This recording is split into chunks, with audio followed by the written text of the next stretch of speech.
Hey everybody, this is Darren Van Dam, and you are watching Flick Connection, the show that helps you get more out of movies, and today I want to tell you about everything new and exciting coming to Netflix in January 2020.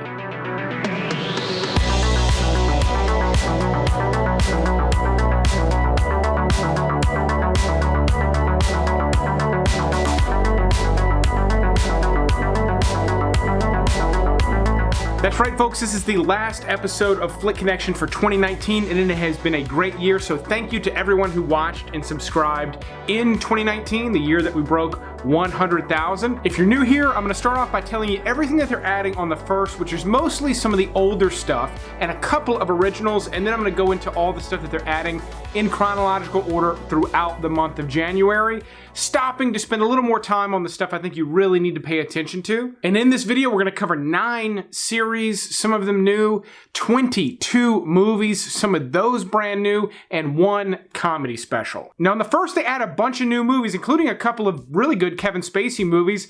Those movies must be discounted nowadays, as you can imagine, but 21 is a PG-13 thriller about some mathematicians that figure out how to cheat at gambling, kind of Rain Man type stuff, but it's actually really good. It's got a good storyline, it's got some good hooks and stuff. It's not the type that has really withstood the test of time, but if you never saw it, it's well worth watching. And then they also add a Best Picture winner, American Beauty, another fantastic movie if you've never seen it. It's kind of a must watch. It's really good. It's got a lot of very good elements in it, including a great performance from Spacey and really everyone else in the cast. But this is a great movie that sort of closed out the 90s, or at least that 90s vibe. And then I'm not sure why, but Netflix is adding a good selection of 90 movies on January 1st as well, including one for the whole family, Free Willy. Now, I know the title does not sound family friendly, but if you watch this one, like me, when you were a kid in the 90s, it's gonna be super cool to watch it with your kids. I have not watched this one with my kids. I'm looking forward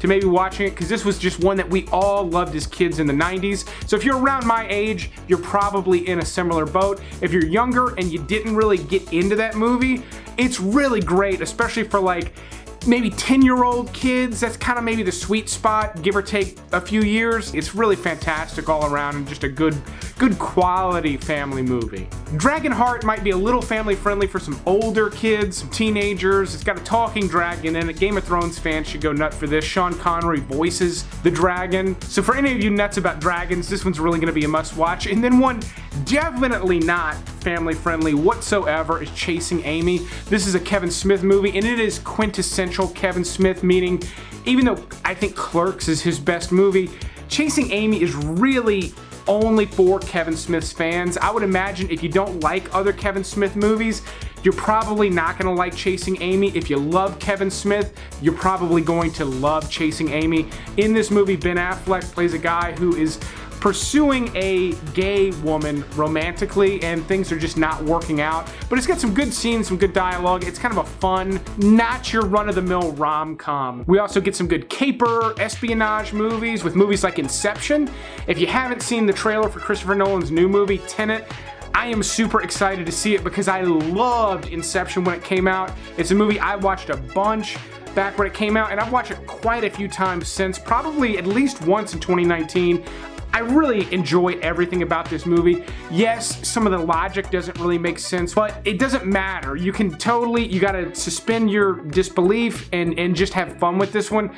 I personally really love it, as well as everything Christopher Nolan puts out, but this is one of my favorites. Patriot Games is a great Jack Ryan movie with Harrison Ford. I'm a little more partial to Clear and Present Danger, but Patriot Games goes right alongside with that as well. And it's been a long time since I've seen it, so I'll be definitely checking it out in January. And then one that's not really espionage, but it does fit into the genre, is Catch Me If You Can. I love this movie. Another DiCaprio-led movie directed by Steven Spielberg. It's based on a true story about a guy who was a forger and a liar and basically built up this whole career. He was a doctor at one point, a lawyer, an airline pilot, and he was not qualified for any of those things. If you've never seen this movie, it is like one of the top 100 movies to see before you die.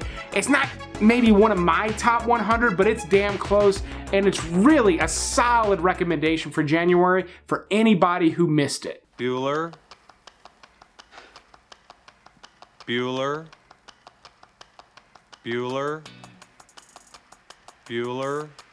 We've got a whole slew of comedies getting added in January, including Ferris Bueller's Day Off, Harold and Kumar Go to White Castle, Yes Man starring Jim Carrey, which is probably my least favorite out of the bunch, and we get The Naked Gun and The Naked Gun 2.5, The Smell of Fear. I loved these movies when I was younger, movies like these and Airplane. That sense of humor was my absolute favorite in movies. I still love it to this day. It's maybe not my absolute favorite, but I still find these really hilarious, and I'm sure I'll be revisiting them in January. Now, we're still on January 1st, and they're adding Willy Wonka in the Chocolate Factory, the classic original movie, and Charlie in the Chocolate Factory, the Tim Burton remake that's supposed to be a little more in line with the book. I personally love Willy Wonka in the Chocolate Factory. I think Gene Wilder's performance is one of the top performances of all time. It's so fun, so charismatic, so interesting. If you love this movie like I do, you definitely want to check out the link in the description to the video I did on Willy Wonka and the 7 Deadly Sins and how each of the 7 Deadly Sins are represented in this movie. That short video makes a really great companion to this movie, and like the motto of the channel says, should help you get more out of it. And while I think Gene Wilder's performance is one of his best, I think Johnny Depp's performance as Willy Wonka is one of his absolute worst. That may just be me. If you disagree or agree, feel free to let me know in the comments below. Okay. We're still not done with January 1st. We've got a couple of horror movies. We get Harrison Ford again with What Lies Beneath. Now, I really liked this one back when it came out.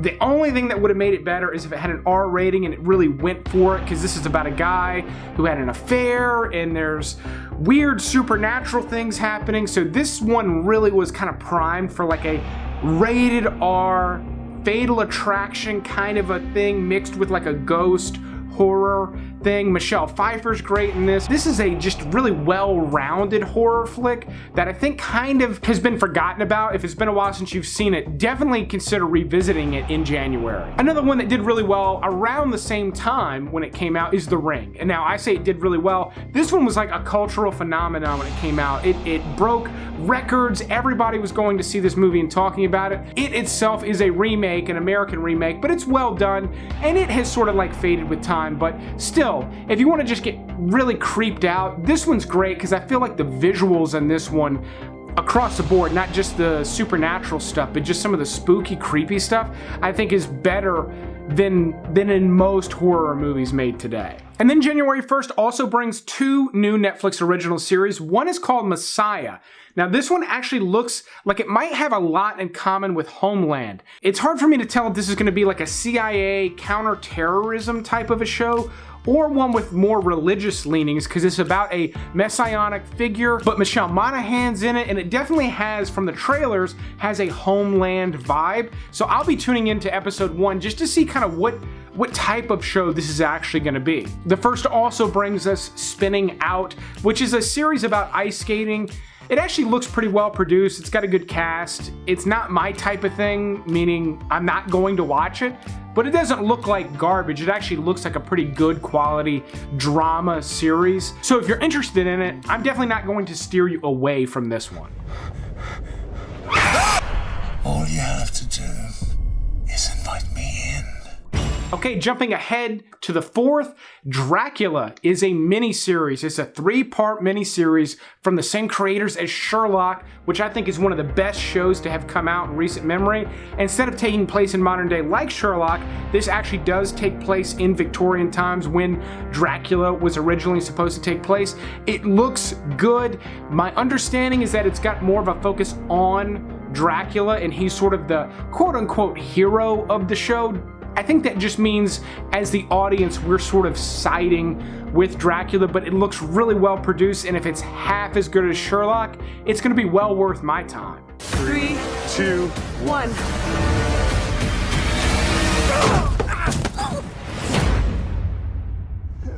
That was badass. Yeah, really good job.